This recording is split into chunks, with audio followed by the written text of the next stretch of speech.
mutwumve neza, ntabwo inzoga ari nziza. Umuntu arashobora kwibaza ikibazo ngo mbega uwonwa duke wewe nta kibazo, ntacyo bitwaye, kubera ko hari abantu bazavuga bati wanyoye ntuboregwe ngo nta kibazo. Ndagira ngo yo nindagira ngo agwe, ninde afise imitongano, ninde afise imyidodombo, ninde afise inguma atanyanduko, ninde afise amaso atukuye, n'abatavirira vino n'abaja kurondera izituriranije.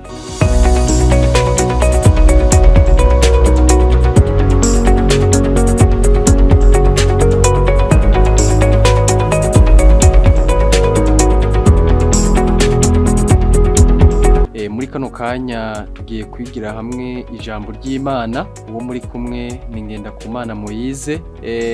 Tutaravuga byinshi, reka turabire hamwe ijambo ritubwira ngo ese inzoga ziremewe kunyobwa. Mu by'ukuri hari benshi baza bibaza ibibazo bitewe nuko muri Bibiliya hari amasomo menshi yerekana ko inzoga zagiye zinyobwa. Niyo dusomye muri Bibiliya mu gitabo c'Itanguriro, igihe Nowa umwuzure wari uheze ku isi, tubona neza ko yazinyoye. Bibiliya iravyerekana.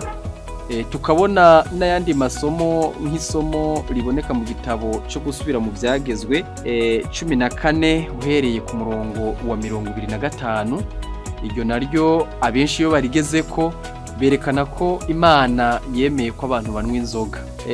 Hari n'andi masomo menshi, hari n'irindi ryanditse mu gitabo cy'umusiguzi 9 murongo wa 7 nawo herekana yuko inzoga abantu bashobora kuzihereza, ari naho haviraho benshi bavuga yuko kunywa inzoga byemewe. Ariko reka tubanze turebe impamvu, kubera ko iyo dusoma Bibiliya ni byiza ko tuyisoma ariko tunagambiriye gutahura ibyanditse muri yo. Ni ukuvuga hari ibintu Imana yagiye iza yemerera umuntu bitewe n'uko umuntu ari we yagararije, ariko Imana yoyo ubwayo izi neza ko icyo kintu atari cyiza. Mu by'ukuri inzoga ntabwo ari nziza, kubera ko Bibiliya ifise uko bivuga. Hari amasomo nk'uko twabivuze yemera ko Abisirayeli cyangwa se n'abandi bagabo bamwe bakoreye Imana bigeze bazinwa, ariko hakaba n'ayandi masomo yerekana ububi bw'inzoga ku bantu bose bazinwa. Mutwumve neza, ntabwo inzoga ari nziza. Icambere cyo, iyo umuntu anyoye inzoga zimara ubwenge. Cyo ni cambere. Ibyo byanditse mu gitabo ca Hoseya 4 umurongo wa 11. Inzoga iyo umuntu yazinyoye zimara ubwenge. Ica kabiri, zituma umuntu atakaza ukuri. Ica gatatu, zigatuma atakaza ubushobozi bwo kuyobora. Ni ukuvuga ngo iyo umuntu yatakaje ubwenge, mu by'ukuri namwe muravyumva, muza mubona imboregwa iyo zanyoye cyangwa se abanyoye bakaboregwa, muza mubona iyo ashatse no kwihagarika ntareba ngo arihagarika mu bantu, iyo ashatse kwituma ntareba ngo arituma mu bantu, mbese aho abonye hose ibyo bintu nihabikorera. Byumvikane neza ko inzoga zifise ububi, kubera ko zituma umuntu atakaza ubwenge, bigatuma akora n'ibidakoreka. Abenshi hari nabo biviramwo kwicana bitewe n'uko inzoga zifise ububi. Rero iyo dusomye muri Bibiliya, Imana yabonye neza ko abantu bose bazinwa zibamara ubwenge. Mu gitabo c'Imigani 20 umurongo waho wa mbere haranditse ngo vino niyo mucokoranyi, ibiboreza n'ivyo ruyogoyogo, kandi ubidandabagiramwo wese ntagira ubwenge. Ni uvuga ngo umuntu wese anywa vino. Bibiliya itweretse neza yuko ababidandabagiramwo bose batagira ubwenge. Mbega ni kubera iki? Umuntu arashobora kwibaza ikibazo ngo mbega uwonwa duke wewe nta kibazo, ntacyo bitwaye, kubera ko hari abantu bazavuga bati wanyoye ntuboregwe ngo nta kibazo. Ngo Bibiliya itubwira yuko kunwa ukaboregwa ari cyo kibazo, ariko nabyo harimo ikibazo, kubera ko mu gitabo c'imigani 23 umurongo w'29 haranditse ngo ninde agira ngo yo, ninde agira ngo agwe, ninde afise imitongano, ninde afise imyidodombo, ninde afise inguma atanyanduko, ninde afise amaso atukuye, n'abatavirira vino n'abaja kurondera izituriranije. Ntukitegereze vino iyitukuye, iyica ibibatsi mu kirahuri igashoka neza, uburuhukiro iryana nk'inzoka igakomorana nk'imvuvyi. Ntitukitegereze vino iyica ibibatsi mu kirahure ngo amaruhiro ijyana nk'inzoka igakomorana nk'imvuvyi.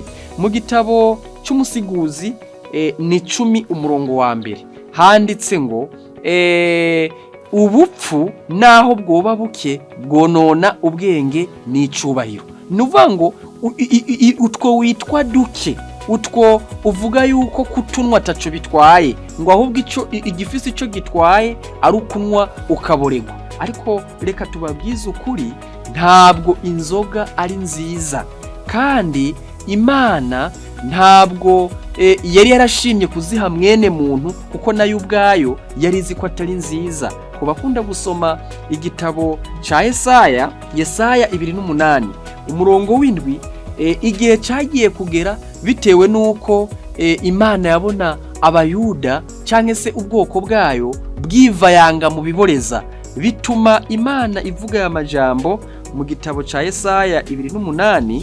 Imana ivuga aya majambo kuri bo 28 umurongo w'8 haranditse ngo kuko ameza yose yuzuye ibirutsi n'ishishi atahantu hasigaye, uyo azokwigisha ubwenge nde, kandi azotahuza ubutumwa nde, mbega nabacutse bavuye kwibere. Haruguru reka dusubiremwo Yesaya 28 umurongo w'indwi haranditse ngo ariko n'abayuda nabo baradandabagiranwa na vino, bakubishwa isereri n'ibiboreza. Umuherezi n'uvugishwa n'Imana baradandabagiranwa n'ibiboreza, vino irabamaze, bakubishwa isereri n'ibiboreza. Iyo bakiriko barerekwa baradandabagirana, iyo bakiriko baraca imanza barazungazunzwa, kuko ameza yose yuzuye ibirutsi n'ishishi atahantu hasigaye, uyo azokwigisha ubwenge nde.